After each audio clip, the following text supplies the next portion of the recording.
Starless skies above me. No moon to guide my way through.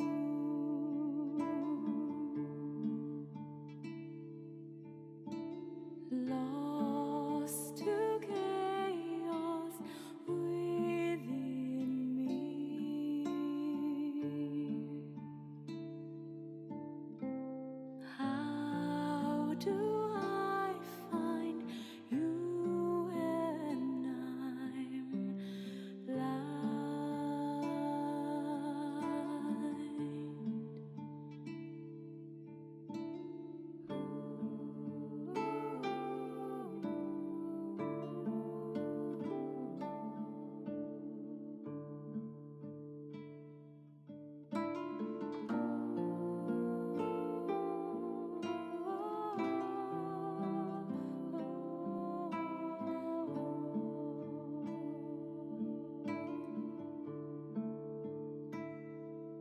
After the storm, I wish for the stars to shine.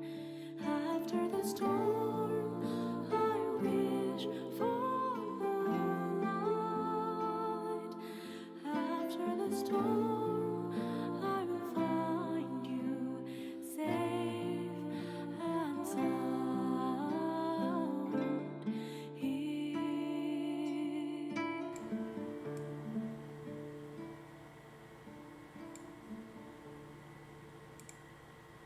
Oh, bum bum, bum bum, bum bum.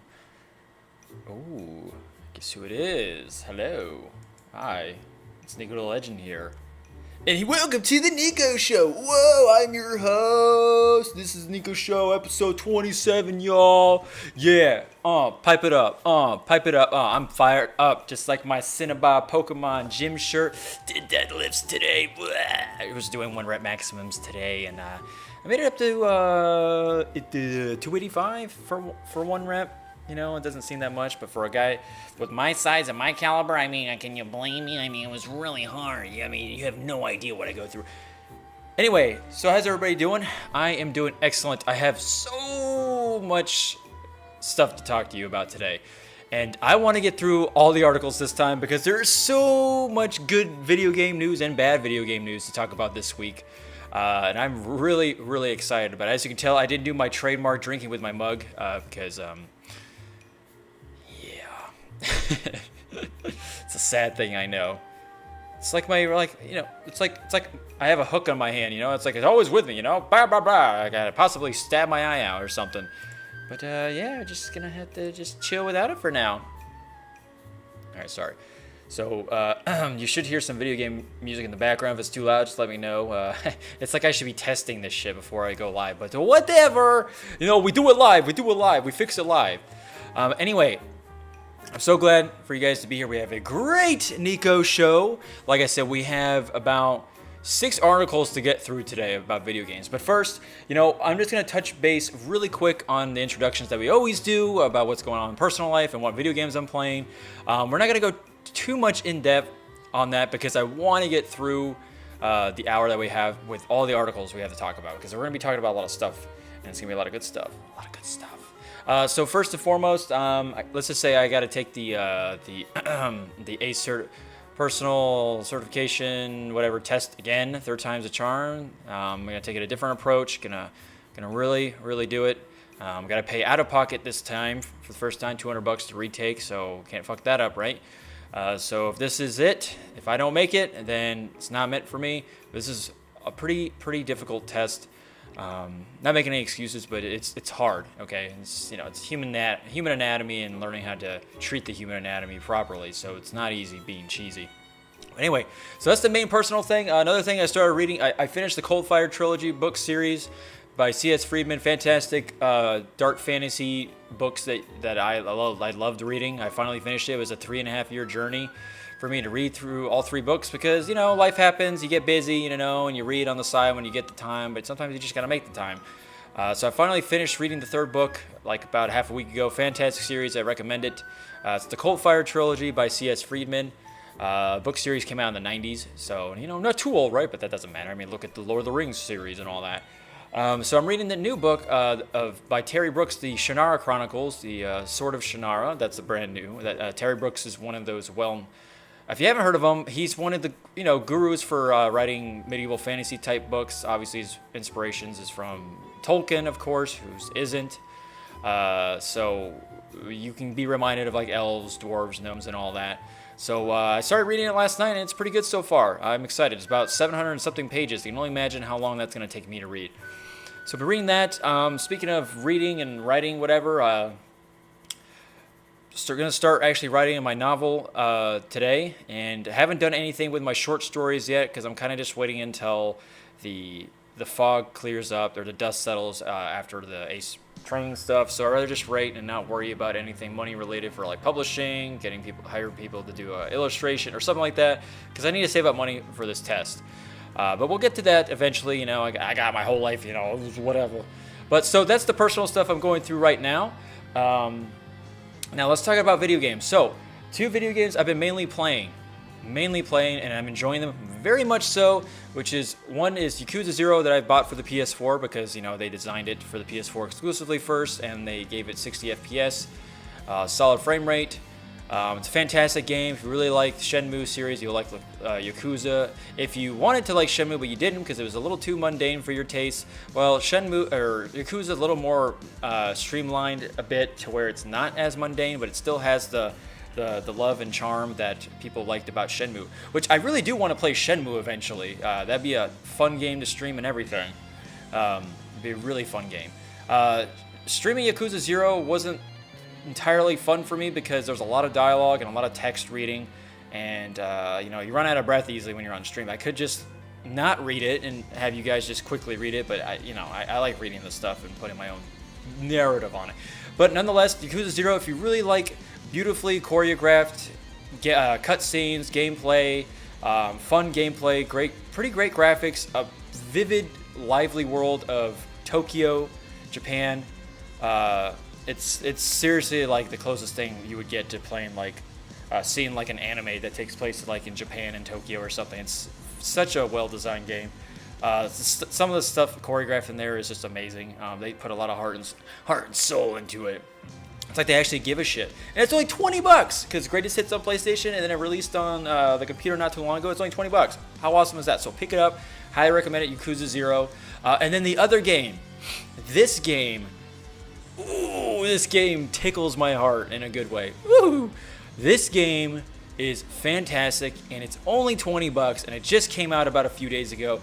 And I just want to say thanks again for Dr. DeCesso for introducing me to this game, showing me. This game is awesome, and that's the end of the story. I'm just kidding. This game is called Death's Gambit. Yes, Death's Gambit. Okay, so let me just tell you, if you like your Hollow Knights, if you like your Metroidvanias, if you like your Castlevanias, your Metroids, if you like Dark Souls, if you like Salt and Sanctuary, blah, blah, blah. Okay, so Axiom Verge, put all those combined into this game, and there you have it. It's a 2D pixelated type game that's, kind of side-scrolly type perspective, kind of like Shovel Knight and stuff like that, or your typical Metroidvania game, except just with Dark Souls gameplay, difficulty, and memorable characters. And this thing of Dark Souls, if it was pixelated, it really is closest to that. It's amazing. The gameplay is phenomenal. The enemies are awesome. The environment is great. The graphics are just amazing for what they did with this type of style of animation. I can't stress it. The music is amazing. It is seriously such a fun game to play, and I streamed it for a few hours last night, so if you ever want to check it out on my stream, you can. Or just watch a trailer of it. It's so much fun. You can get it on the PS4, you can get it on PC. I'm going to be streaming it again later tonight after work, so if you want to check it out with me, you're welcome to. I highly recommend checking this game out. This game is going to pull a Hollow Knight, because Hollow Knight at first was... I'm sure it sold well in the beginning, but eventually got a cult following as time went on, when it went on sale, and people started streaming. Big streamers started streaming it, talking about it, bringing it to life. Because Hollow Knight right now is huge. It's one of those great Metroidvania games, and Hollow Knight's fantastic. I recommend anybody play it and beat it. I still need to beat it, but I played it for 6 hours at least. But this game, Death's Gambit, I just want to play it right now. It's so fun. So anyway, that's Death's Gambit. Pick it up. Made by this company called White Rabbit Gaming, and it's published by Adult Swim Games or something like that. It's kind of funny how that works. This game's been in development for like 3.5 years, so that's a long time. I'm glad I made the decision to buy it. And then we're just waiting until Dragon Quest XI comes out September 4th. Oh, I can't wait for that game. Anyway, so that's it for the gaming news. That's it for the introductions. Now let's get to the articles, because there's so much to talk about. If you've stuck with me this far, thank you so much.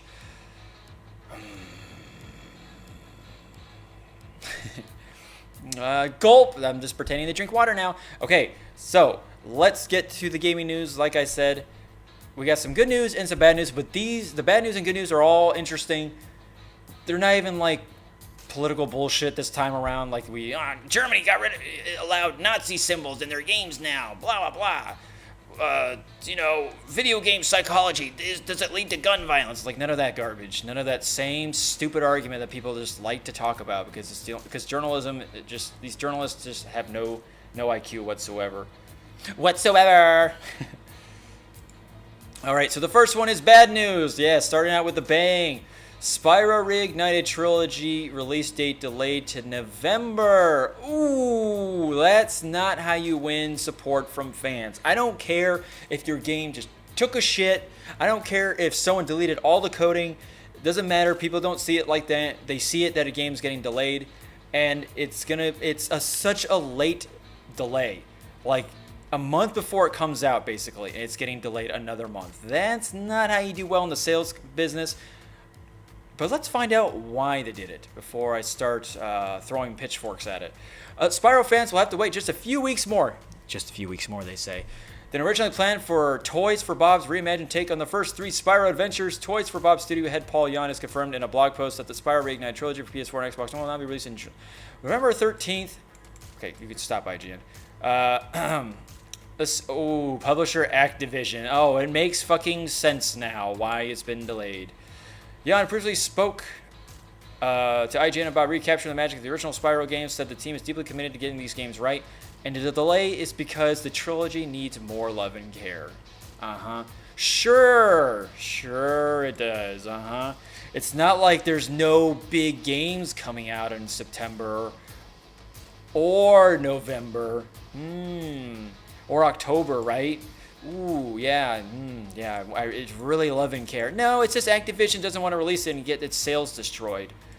But Red Dead, Spider-Man, Dragon Quest, Assassin's Creed, Mega Man 11, Spider-Man. Everyone here at Toys for Bob, I really hate that name for a company. I hate it. It's so proud to be reigniting the original Spyro trilogy after all these years. We're deeply committed to getting these games right, so we decided to move the release date to Spyro Reignited Trilogy to November 13th, 2018. I really hope that you would be rescuing dragons and scorching Rhinox sooner, but the trilogy needs more love and care. That is such a subjective fucking term. What a bullshit statement. In November, when you're exploring the Dragon Realms, Avalar, and the Forgotten Worlds, we know you'll agree the extra time was worth the wait. Yeah, I don't know about that, because guess what comes out a little bit before that? Oh, Red Dead Redemption 2? Oof. Guess what else comes out in November? Motherfucking Pokemon. Pokemon, let's go Eevee, let's go Pikachu, folks. Oof. That's going to be tough for Spyro fans. Activision also released its own statement, citing the need for additional polish on all 3 games so that the trilogy not only lives up to fans' expectations, but their own incredibly high standards. Sure. Spyro fans, this is Activision we're talking about, by the way. The same guys who fucked up Destiny, the same guys who fucked up Call of Duty, the same guys who fucked up Spyro now. Spyro fans deserve the best game possible, so we decided to take some extra time to polish all 3. Okay, whatever, we get that. The news comes shortly after Spyro's San Diego Comic-Con showing, which confirmed the original composer Stuart Copeland for a new piece of Spyro music. Okay, can we get... Okay, Activision and Toys for Bob's. I'm right here, by the way. Also highlighted a number of levels recently showing off Toys for Bob's endeavors to get Spyro a mission developer discussed with IGN during San Diego Comic-Con. Okay, fans also recently discovered the second and third games in the trilogy will require a download of some kind to play. The trilogy will require a download, however, the exact nature of what the download includes at this time is unknown. Are you serious? So we don't even know the download specs or information? Oh, Activision, you're retarded! And Toys for Bob's, not just Activision. When first discovered weeks ago, for practicing of there being a download after purchase as a quite common practice. Yeah, it's just you just want to save money. We get it. Production costs. Yeah, we all get how you love to save money and then also spend a lot of money. Okay, so blah, blah, blah merchandise. Okay, so, sorry guys, you're going to have to wait till November, which is just a few weeks away. No, it's not just a few weeks away. You know how much a few weeks is for the video game industry? That's literally like 4 games that could come out that can just destroy the competition. And by that point, if I got, let's just say it's like I was going to get Spyro, right? And then before that, or then after that, I was like, oh, Red Dead. This gives me enough time to play this, and Red Dead Redemption comes out, or not Dragon Quest, whatever game's coming out in September. That's a big one. Spider-Man or something. Like that's a long ass game. Now it's the other way around. I'm like, I'm not gonna want to buy a remaster and wait for that when Red Dead Redemption comes out. You know, like no one's gonna sacrifice a remaster. I mean, no one's going to sacrifice one of the biggest releases in gaming history to play a remastered trilogy. If you do, look, I get Spyro fans are really happy about that, but I'm like, come on, guys. Come on. Just think about this. Just think about it. These are just remasters. These aren't brand new games, okay? You may think it's brand new because it's got a new fresh coat of paint, but wouldn't you rather play a game that you know is going to give you a gazillion hours of gameplay than you know it's going to be good? Like, you just know it's going to be good. When someone releases a statement that says more love and care, what does that tell me? That's all subjective. That's not a fact. The only fact is that it's delayed. Why can't they just say it's just broken right now? Well, you know, it's we don't want people thinking that we're like, bailing on them or something, that we suck at making games. Like, no. It's just a crappy professional statement to say, but it doesn't really tell us anything besides it needs polish. I understand that it needs polish, but just remember that if your sales aren't as high as they could have been, you know why. So especially in such a late delay, that's the problem. If it was coming out maybe 3 months from now and it got delayed, I would understand getting delayed a few weeks, but a month before it comes out, that's kind of jacked up. Dragon Age Inquisition did the same thing. It was like 2 months away and it got delayed like another couple months or another month or something. But that wasn't a remaster. That was a whole different ball game. But anyway, sorry folks, Spyro, you delayed. I mean, I never really cared about Spyro to begin with. I was never a PlayStation fan. It's growing up. I was always Nintendo and Microsoft. PlayStation was always the last on my list. Now it's the other way around. I don't have a Switch, but I have a PS4 and Xbox One, but PC Master Race. So anyway, to the next one. Okay, I don't know why this is even an article. I don't know why people are confused. I think the IQ for the gaming community is on an average of like below what's below average, like 100 or something. Like, seriously, why do people bring this up? How dumb can people be? And let me read the title. Halo Infinite is definitely Halo 6, not a spin-off or prequel. Why would people think it's a spin-off? Because it doesn't have the number 6 in it. It doesn't have its numerical thing. What about Halo 5 Guardians? It had both. But it's like, oh, we gotta have that number there. I'm a gamer. I have to have it all spoon-fed to me. So I have to make up bullshit and make sure I feel better about myself. Like, look, I understand. Halo Reach, Halo Wars. I get it. Halo 3 ODST. At least they had the number 3 in it. I get it. We've seen a pattern that Bungie 343 has done. Puts a subtitle in there that's not a number. I get it. But it's been confirmed that Halo Infinite has been a sequel for Halo 6 for the longest time. Since E3, they're like, they blatantly have said, I don't know about during the presentation, I can't remember. but just in articles and questions that have been asked to them. It's a sequel, people. A sequel. Good God. All right. My brain isn't stopping. It's just, just giving you guys the facts. I mean, I think that's all that matters. All right, so let's read the article before I just blow. 343 Industries has assured fans that Halo Infinite can be considered Halo 6. What?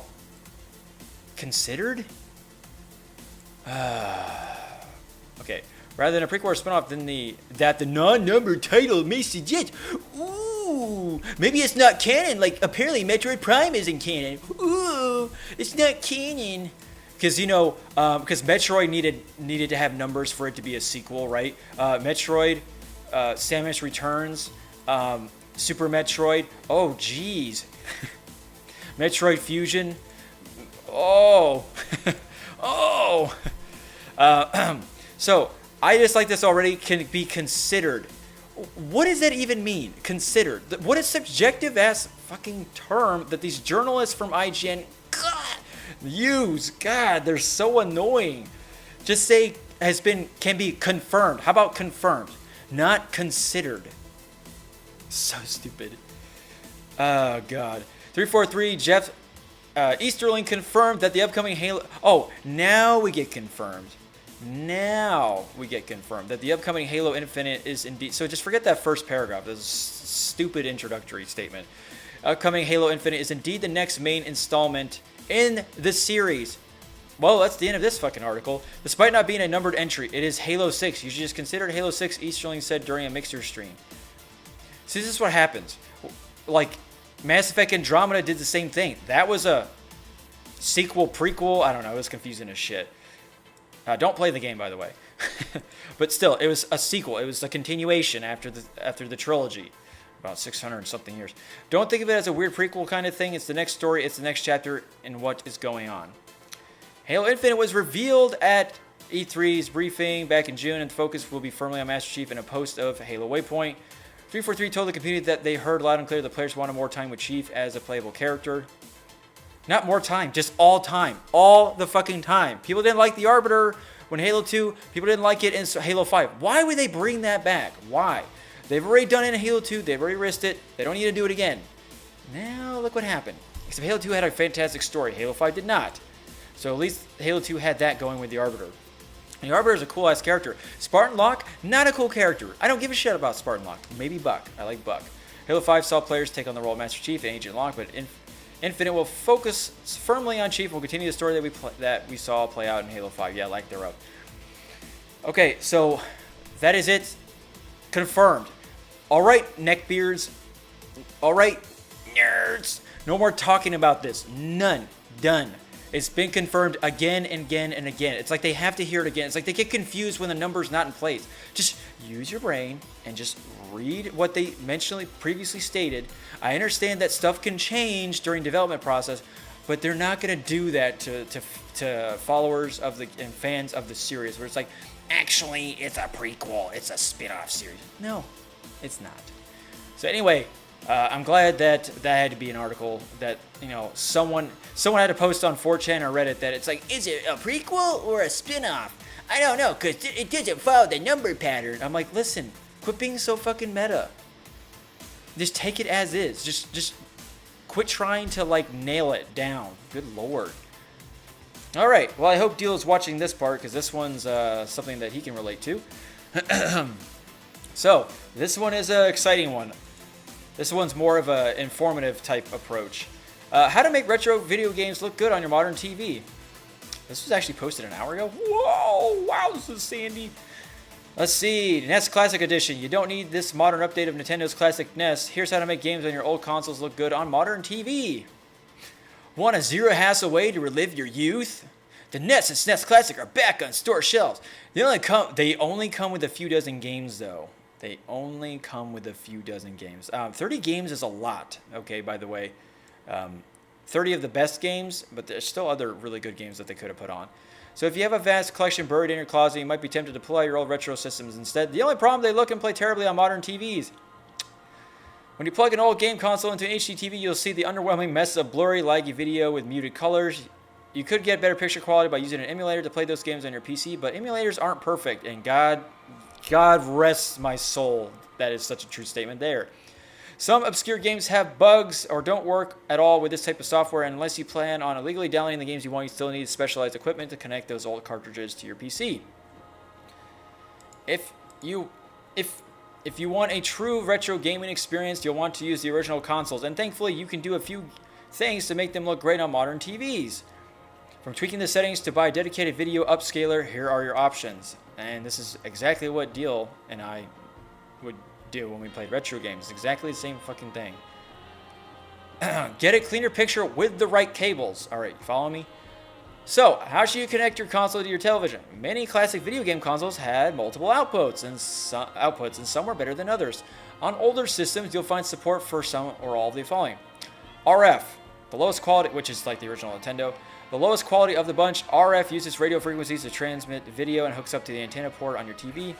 There's almost no reason to use this on a modern set. Yes, RF switch is used for the original Nintendo. Actually, GameCube had an adapter for an RF switch, which is so bizarre, by the way. So bizarre. Composite video improves on RF by separating video and audio in their own cables. You'd probably recognize the familiar yellow, red, and white RCA cables used to do this job. The yellow cable transmitted video and the others transmitted audio. Believe it or not, they were designed in the 1940s, and while still ubiquitous, produced very low quality video. S-video. S-video splits the luminance and chrominance, aka the black and the white and color signals of a picture, into two separate lines within the cable, providing better image quality than composite. They are less common on modern TVs and receivers, but you will see them occasionally. Yes, S-video is the way to go, folks. I'm telling you, S-video is fantastic for retro gaming. My HD TV I have right now, which is still a fantastic HD TV, it was like top of the line, still has an S-video port on it. It's freaking crazy. It's awesome. And obviously it has HDMI and stuff. And it's 1080p. And like I said, you can play retro games on it, which is badass with S-video. RGB or SART. We're right here. Don't worry if you can't see it, I'll read it to you. This format splits the video signal up even further, giving red, green, and blue signals are all lines. So this is basically what David Deal does. My best friend, my roommate, and fellow gaming colleague. He uses RGB. He uses the red, green, and blue signals, their own lines. He's got a converter cable, providing a cleaner picture than all of the above options. While some retro systems supported this using an SART cable, SCART. Most US televisions didn't support that. Since the format was more common in Europe, as a result, you probably won't be able to use this without some sort of converter box, which we'll get to in a moment. Component cables. This is similar to RGB. The cables are even red, green, and blue, but more common in the United States. Most consoles didn't come with component output, but these days you can grab component cables for compatible systems at HD Retrovision. Oh, it's a website. So, you can see some clarity pictures here. I know it's kind of far, but composite. Yeah, composite doesn't look that great. This is standard, red, white, and blue, red, white, and yellow. S-video looks fantastic. Component looks fantastic. From what I see, there's really not too much of a difference. But that's just the picture, though. What really matters is when you're actually test running it. If you want to hook an old system up to your TV, first see what outputs that console supported and pick the best one. Then buy a compatible cable online and plug it in your TV or receiver. Because each console is different and even variations of the same system may require different cables, you may have to search a little before you find the right cable, but choosing a good connection is the cheapest way to improve the video quality of these old consoles. Reducing input lag. Okay, this is the biggest deal of them all, is input lag. Response time. This is huge. This is why Game Grumps didn't use HD TVs to play their games, unless they were playing current generation consoles. But this is why they would always use just a regular flat screen TV, like a box TV or whatever, an RCA, not an RCA, just those old TVs that we grew up with, just the best version, because like I said, response time on monitors is like non-existent. If you have a good monitor, usually you want a 1 millisecond response time. If you have a really good one, let's see, mine's 1 millisecond. Obviously, you can get 2 milliseconds. That's still fantastic. TVs just aren't built like that, like monitors. Monitors are a whole different ball game. That's why monitors are so expensive, because of what technology goes into them. But this is the cream of the crop. Input lag is so dire when it comes to this stuff. You don't want any on an HD TV. That's why people, like I said, play on old school televisions. So, modern televisions do a lot of work to make your picture... Okay, just... This is where we are. No, not... What? This is where we are. To make your picture look good, for example, when your 1080p or 4K HD TV has to upscale the 240p picture from a gaming console, the television may perform motion interpolation or other post-processing in the background. This can cause input lag, in which you experience a delay between pressing a button on the controller and seeing a reaction of the screen. This is a problem for lots of video games, because it's especially noticeable on older, difficult, fast Twitch ones like Tetris or Super Mario Brothers. Even 360, I remember on playing an HD TV, my 360 had input lag. It was bad, because HD TVs were coming out. They were still fairly new. Okay, I thought I had autofocus on. That was weird. They were still very new. They didn't work out input lag with even HD games, with games that use 720. Crazy, right? But I remember fondly when playing my 360, playing Perfect Dark Zero or any other launch title or any games that came out, there was huge input lag, and it bothered the hell out of me. It was so noticeable. But obviously they fixed that with HD TVs. When you play games now, of course, there is no input lag for newer age technology and games and consoles, whatever, TVs. But for retro gaming, eesh, yeah, it's bad. So anyway, whoa, where'd I go? Sorry about that. You can alleviate this by turning on your set's so-called game mode. As we mentioned in the past, game mode disables a lot of your TV's post-processing to reduce input lag. My TV has that, has game mode and it has S-Video. This TV's really good. I suggest you get it. It's a Toshiba, by the way. I don't know what model it is, but it's really good. If you feel like Mario's not jumping until long after you press the A button, head into your TV settings and make sure game mode is turned on. This won't eliminate lag completely. For that, you have to replace your modern set with an old school CRT. Yep, I told you, but it still provided a noticeable improvement. Now, David Deal and I were playing a bunch of retro games. He had the converters and everything, the red, blue, and green. And we've been playing original Nintendo, N64, some retro consoles, and it was running fine. There was like no input lag. It was amazing, or a little to none, basically. But yeah, it's pretty bad. It's pretty bad when it can't pick that input in. And this is why he has this high def perfection with an external scaler. While a good cable will give you better colors and less noise, it won't put the best possible picture onto a modern TV. After all, it's still carrying a low-resolution analog signal. If you want something more comparable to the high-definition output of the NES and SNES Classic, or something even better, then your setup can get pretty complicated and expensive.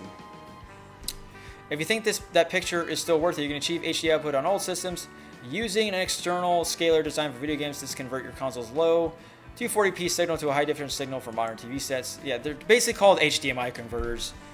You can get HDMI converters. I mean, there's converters of all kinds. And they're not too expensive, actually, at least from what I've done. The XRGB Mini Frame Meister is the most versatile and well-known of these devices. And while it's been discontinued, you can still find systems on Amazon and eBay for about $400. Jesus Christ, you don't need that. I'm telling you guys, you don't need that. Just plug it into a console via composite, S-Video, or RGB, and send the output to your TV over an HDMI cable. On consoles that support it, RGB will provide the best picture. However, that will require an SCART cable for your console along with an S-Mini adapter for the... I'm telling you, you don't need that. Deal did not spend $400 on... I keep mentioning him, but he's really into this stuff right now. So yeah, he's a perfect example. Like I said, you don't need to spend $400 on this. The result is a much cleaner, high-quality picture than you get with any of those analog signals alone.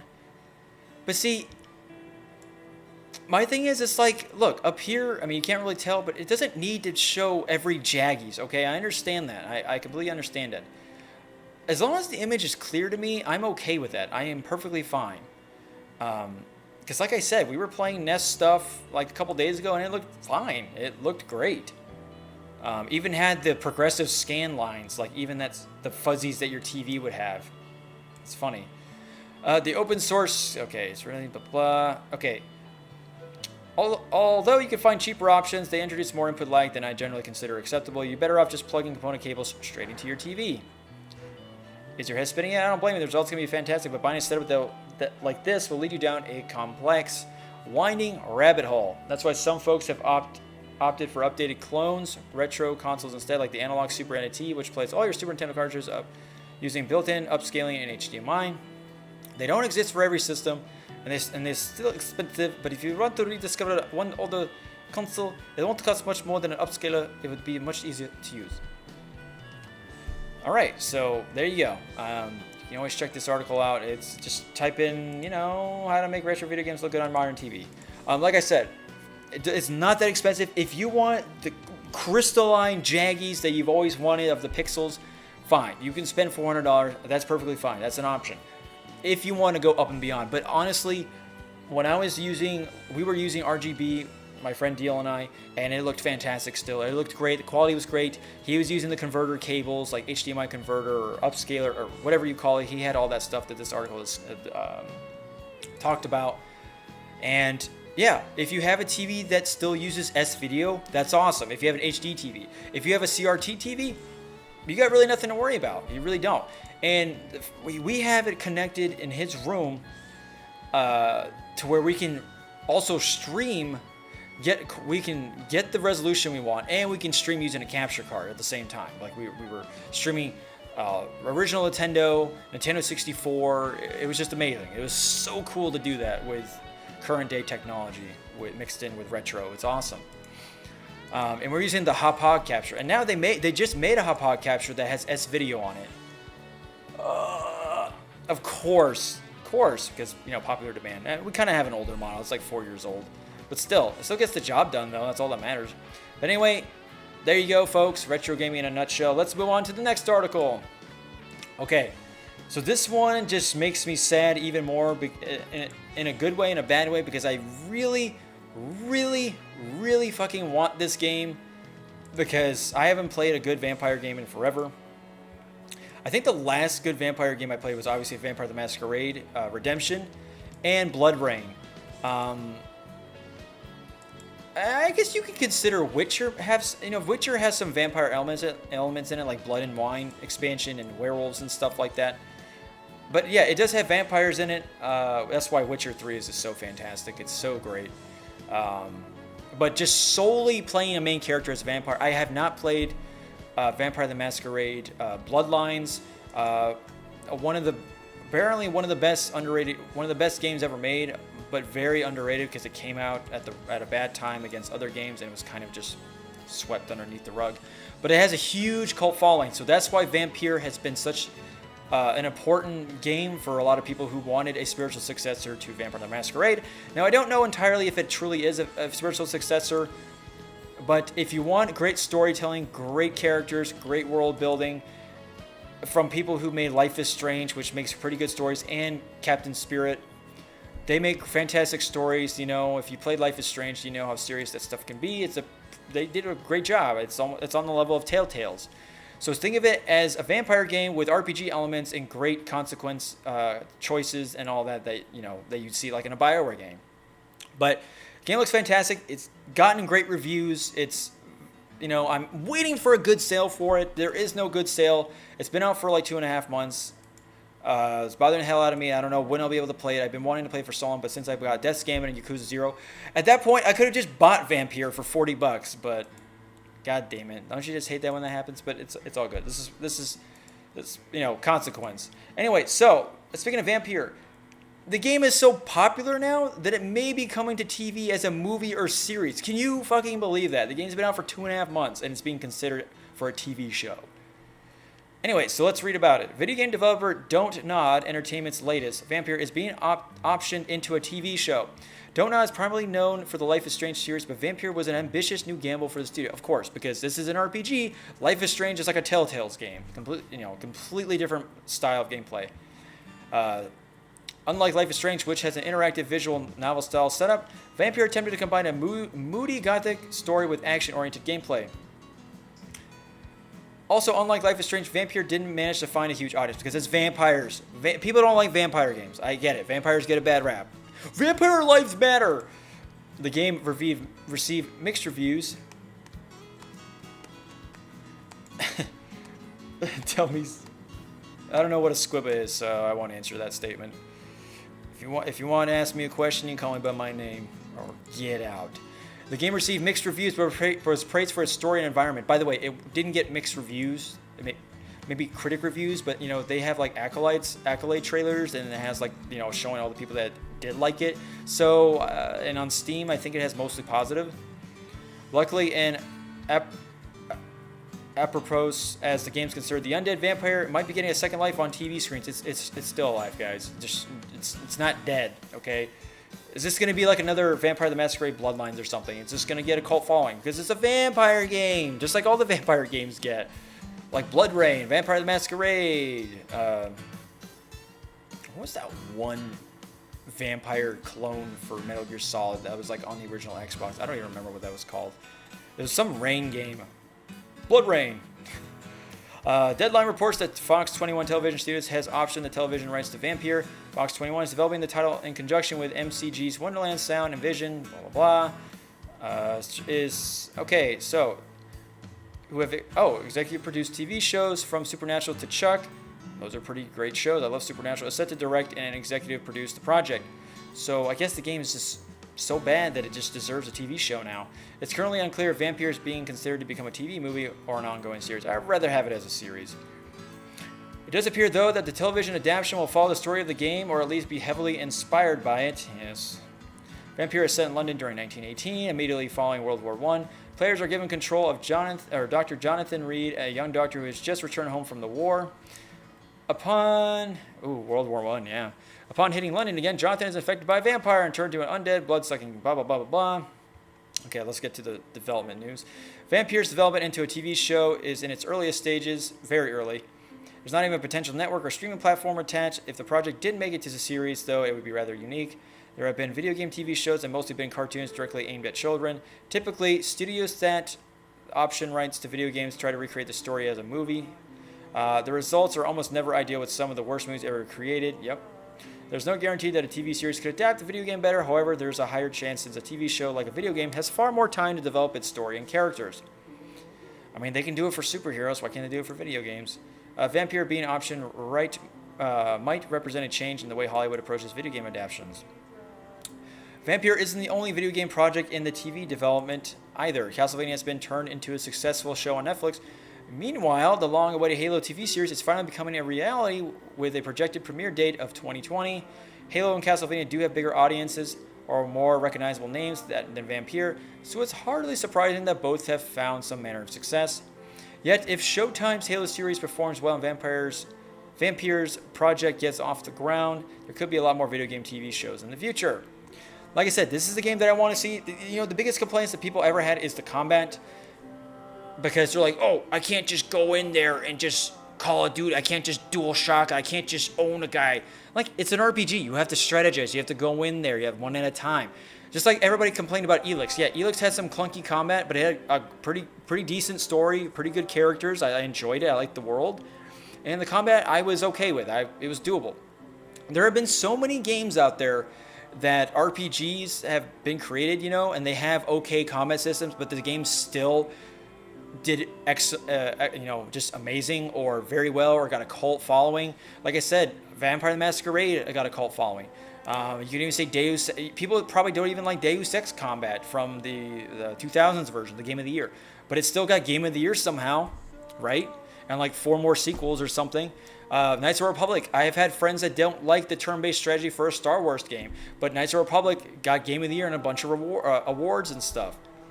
So RPG games are complicated when it comes to combat and gameplay, but I'm pretty sure the gameplay is fine. When you play it, it's just fine. Just fine. People just think when they think RPG, they have to have it just the most complex of fighting, whatever you want to call it, system of all time. And I think this is how spoiled we are when it comes to video games like these. It's like, people just, build it up on a pedestal. They build up their hype so much because it's something that, you know, tapped into their neckbeard, you know, pleasure organ, that if it's not up to snuff to, you know, A++ material, they just bring it down and write a stupid review. But then you get people who write reviews like, I don't know why people are talking about the combat. The combat is great. It's just because people don't want to go in there and just do this and that. But the story is fantastic. Graphics are fantastic. The open world is great. So one con is all I hear. All the pros is everything else. And a con is the combat a little clunky. Oh, it's clunky. So that's where you got to be careful about this stuff. I mean, there's so many games out there that have been so great, that have had okay combat systems. That because combat isn't the main setting of the game. You're a fucking vampire. Why would combat be the... You're not Blade, for crying out loud. You're not slaying vampires. You are a vampire. Vampires just use claws, bite, and hide, and whatever. You know, they're seductive. Their combat style is more of a seductive approach, more subjective, more arousal than anything, because that's just the way vampires are. They can still use weapons and stuff, but I'm just saying, I mean, come on now. It's not their main thing isn't swords and shields and shit. It's their teeth and claws and, you know, stealthy approach. But anyway, so let's get on to the next one. Ooh, bad news here, folks. Bruce Campbell returning to Ash Williams for upcoming video game. There's good and bad news in this. So, apparently, Starz canceled the Ash vs. Evil Dead series after 3 delightful seasons. I don't know why. I don't know why people do this. I don't know why, if it's anything that happens on set or something behind the scenes, or they can't afford it to pay the actors anymore. But what the fuck? Like, seriously, that show is so fantastic. If you want a gore fest, you want great stories, and a continuation from one of your greatest gore fest movies from Sam Raimi and Bruce Campbell and all that, and Lucy Lawless, go watch this show. This show is fantastic. So, shortly after the series' main star, Bruce Campbell vowed to hang up the chainsaw and officially retired from the character, thanking the fans for many years of service. But never say never, because it sounds like he'll be making at least one more go-around in voiceover and possible motion capture form. A new report from Bloody Disgusting confirmed that a new Evil Dead game is in the works, and Campbell is back on board to portray Ash Williams once again. It was the first time in several years that the popular horror series will be revisited for a video game. The last video game it made was on the original Xbox, I think. A Fistful of Boomstick, I think that's what it was called. Army of Darkness. An earlier news story suggested that Campbell would be doing another video game, hinting that upcoming iterations of the franchise were in the works. With nothing fully confirmed just yet. When asked about the forthcoming game, Campbell explained, I've had previous obligations I have to fulfill. They are doing a video game, a whole immersive kind of dealio. I'll be Ash for that, because I wouldn't want someone else's voice hamming it up. Oh, dang. That's just like Bruce Campbell. But the game remains shrouded in mystery, and a publisher hasn't been named. Give it to Activision. Give it to EA. There's no clue as to who is handling development, and we don't even have an official title. So yeah, this is early stuff. Still, it'd be great to see the series back in action. All right, awesome. I think this is good. I think many people are probably really sad that Starz canceled the series, which I'm pretty sad about because it's a good series. But I'm not going to cry about it because it's just a TV show. But it's still a very iconic TV show, like one of a kind. So, yeah, sorry, guys, that you have to deal with that. But if you're into video games and the show, good for you, because you might get the last hurrah. You know, not going down. You got to go down swinging. That's what they would say. But you never know. Never say die. Never say never. Because you never know. Well, you know, people can change their minds at any time in their life, and the shit happens. So that's good. All right, we are making it to the last article, and I'm pretty happy about this, actually. This might be a subjective article. I mean, when is journalism not subjective? But what it means to buy a video game. Oh, Heather looks like an SJW because it's just the way her hairstyle is, and it's dyed pink. Oh, God. All right. Video games are... I'm Ninja. I don't like streaming with girls. I don't know why I'm trolling him. I have to read that article. Video games are an expensive hobby, often demanding a great deal of trust whenever you buy a new one. Buying a game winds up being a number of things. A purchase is a gamble. It's an encouragement. It's a participation, exploitation, and it's a conversation with the many people who brought you the game. Yes, I can't wait to talk to Jonathan about it. Purchases have power. We understand the phrase, the customer is always right, because we understand that whenever we toss down $60 or more, please don't toss down $60 or more for a game unless you know it's going to be longer than 30 hours. I'm just saying. We're also spending more than paper money. We're spending the time we spent working for it, and we're spending the associated physical and emotional labor. But the intersection of work and labor at play when we buy video games also means there's a lot more going on. Being a responsible game player requires understanding the dynamics at play. You know what I like about this lady so far? She didn't say gamer. She didn't say gamer. When someone watches movies a lot, do we call him a movier? What about someone who likes comic books? Do we call him a comicer? No, we just say, oh, he's a comic book reader. Oh, he's a movie reviewer, or he's a movie watcher. No, for some reason, gamers had to get that negative connotation, labeled bullshit. Why can't you say a person who plays video games, or a video game player, or a game player? Someone finally gets this shit. Whenever you buy something, you are, to one extent or another, taking a gamble. If you buy a hamburger, there's an assumption that it will be properly cooked, but there's never a guarantee. You might end up with something undercooked, or it might have too many options. Hence, that's why people do reviews, just to be on the safe side. You might end up with something undercooked, or it might have too many onions. Within these gambles are tangled webs of explicit or understood customer rights. If you have a bad burger, for instance, you can ask for the kitchen to fix it. It doesn't stop your purchase being a gamble, but it does minimize risk. Buying a game is also a gamble, but ultimately one more complex than buying a hamburger. The sheer number of variables determining a game's quality are massive, and unlike the burger, which is either cooked how you ordered or not, you don't have much of a say. That's true. The game is already made, and the gamble is on the relative quality. That's trickier to pin down, and we'll use a specific example to examine how it all works. Ooh, we're getting into a Mass Effect example. Oh, God. Great. I've done so many videos on this. Why did it have to be Mass Effect, damn it? When Mass Effect 3 released, many players objected to what they saw as an unsatisfactory end to the trilogy. And it was. Originally, it was. It was confusing. I didn't understand it. I don't know what the fuck was going on. Some voiced their complaints and disappointment. It wasn't some. It was a ton of people who signed a patent, and it was so many people that it made the extended cut. So don't say some, all right? All right? Unless you have statistics. Other demanded change, negative responses, and massive fan campaigns exerted pressure on BioWare until they eventually released free DLC that expanded the endings and added new content. I believe fans who made the purchase took a gamble and regrettably lost, but unlike the chef who was crafting things to your specific order, BioWare was selling a completed good. When customers bought Mass Effect 3, they bought what was on the disc or in the download file. We can discuss the quality of the game, whether or not it did what we wanted. I found it underwhelming, but still serviceable. But BioWare isn't necessarily required to remake the game to satisfy players who disliked it. They may choose to. They hopefully turn out to be a studio that invites feedback and solicits changes, but a studio isn't automatically required to change a game just because the people who bought it asked for it. The dynamics are different than buying a hamburger, and this applies probably to nearly every game you purchase. I loved Mass Effect 3. I really did enjoy it. I thought with the extended cut it was fine. I mean, up until that point, the game was fantastic with its gameplay, story, and characters. With its DLC was freaking phenomenal. Oh my god, I love the DLC for Mass Effect 3. It was great. The graphics are amazing in Mass Effect 3 too. I mean, Mass Effect 2 is the perfect sequel, but Mass Effect 3 was a good sequel too, threequel. Like it really was. Yeah, of course. It does suck that it ended on a sour note in the beginning, and it scarred EA or BioWare for life. But the extended cut did make me feel better, though. It was a good ending. I felt emotional with it because I picked the right ending. Purchases are complex and subject to numerous variables that alter the relation between buyer and creator. I'm not arguing that BioWare shouldn't have fixed Mass Effect 3, but understanding how the dynamics surrounding the purchase of commercial art differ from other goods becomes crucial for understanding your rights as a customer. Some purchases are made with need in mind: to have food, to have batteries that work. The needs with art are less quantifiable: to have fun, to laugh, or cry. Those are highly specific and subjective things. You can rightly argue that the goal wasn't met, and sometimes refund your purchase or forego buying another game from those creators. But there can be fundamental labor misunderstanding that leads individuals to conflate the right to feedback with the power to make demands and the obligation of the workers behind the product to then do more work to change things.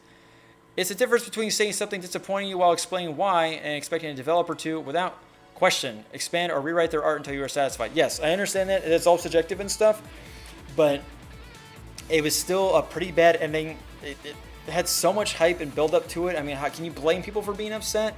Because I really can't. Now, I understand when people are just saying, like, BioWare can burn in hell or something like that type of shit. Like, being really, really nasty. Like, that's fucked up to do. because I'm like, okay, we still gave you a fantastic trilogy. It was still a fantastic trilogy. I don't care what you guys say about the ending from Mass Effect 3. I had a blast playing that game. Anyway, purchases are transactions. They exist in the moment and end once the good and money are exchanged. You pay for the thing and you get the thing. If the thing is bad, it goes in reverse and you get your money back. But the process ends. This is different than investments, which are allocations of money for future returns which with risk attached. They establish a relationship between parties with certain expectations. There's an agreement at play between investor and investee.